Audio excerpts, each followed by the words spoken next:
All right, some of the leaders at one of the largest artificial intelligence companies in the world are sounding the alarm about the potential dangers of the technology, and they're calling for an industry-wide pause on development before it is too late.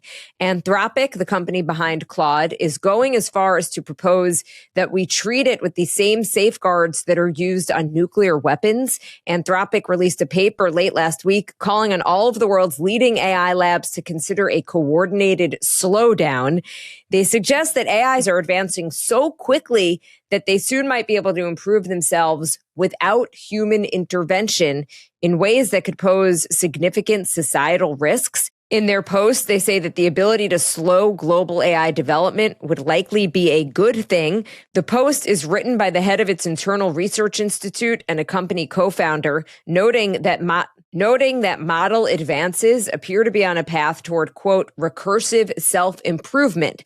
That is when AI systems can improve on their own without human intervention. Some AI insiders have seen that threshold as a potential marker of danger and enormous societal upheaval. So the idea here is that if these companies and their governments can all work together toward a common safety goal, it could prevent unchecked AI escalation.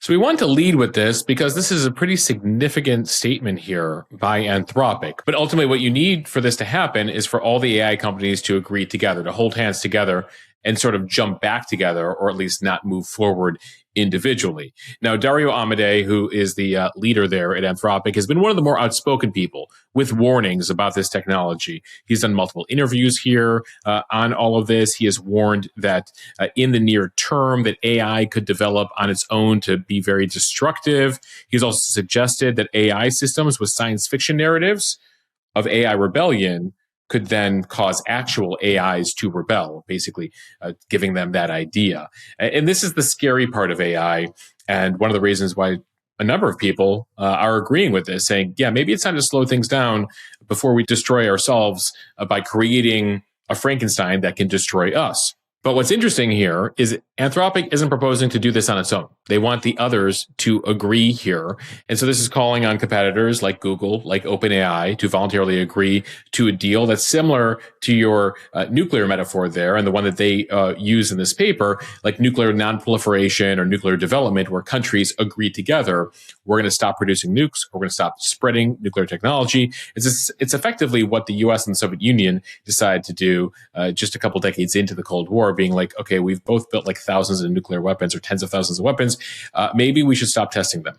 Maybe we should stop making them bigger. Maybe we should start eliminating our stockpile. And you had to effectively have a deal there, a global deal among nuclear powers to do that. There is no global regulator here when it comes to AI. There's no single institution that is empowered to enforce these rules. So the challenge here is sort of political, like the Cold War, like nuclear weapons. All these companies have to agree. And that also includes significantly here China, Jill, because it's effectively a race now between the Chinese companies and the American companies. And so all we've been hearing for a while is the Americans and, you know, the pro people here saying, go, go, go, go, go, or China will eat our lunch on AI.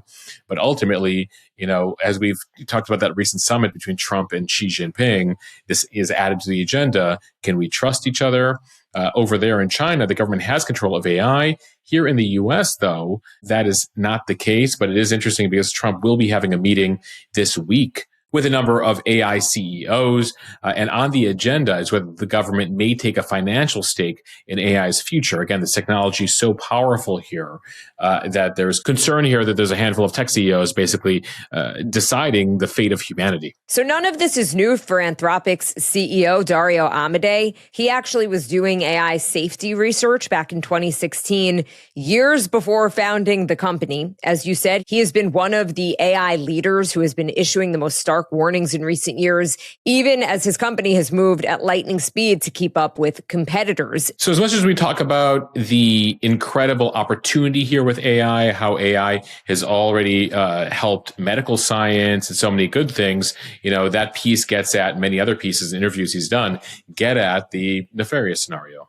bad actors, utilizing this. Jill, and actually came up in recent days, the CEOs, including Amodei, as well as Sam Altman of OpenAI, the heads of Google, Microsoft AI, DeepMind, set aside their rivalry in a joint letter to Congress recently, warning that AI is making it dangerously easy to design and create bioweapons. Central to the argument here is that AI is advancing so quickly that it's dismantling the technical obstacles that have long kept biological weapons out of the reach of most bad actors, that AI systems can now match PhD-level virologists on technical laboratory questions. So, think COVID, but worse. And so among the demands here from the AI companies is that Congress ratchets up standards when it comes to anyone selling or manufacturing synthetic nucleic acids, basically stuff that can go into DNA and RNA manipulation.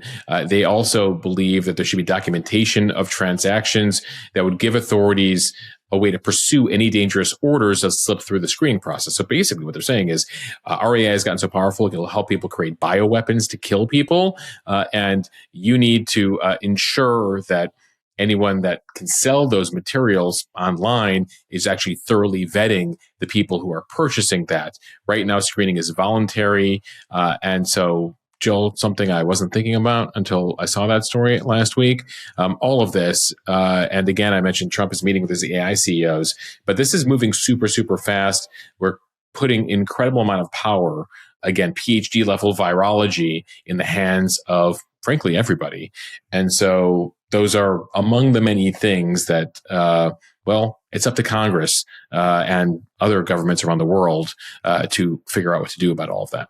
Moshe, we're still waiting on Congress to take some meaningful action on social media, on regulating social media, which has been around for 2 decades, more than that. So not many people are holding their breath, waiting for meaningful legislation regarding AI.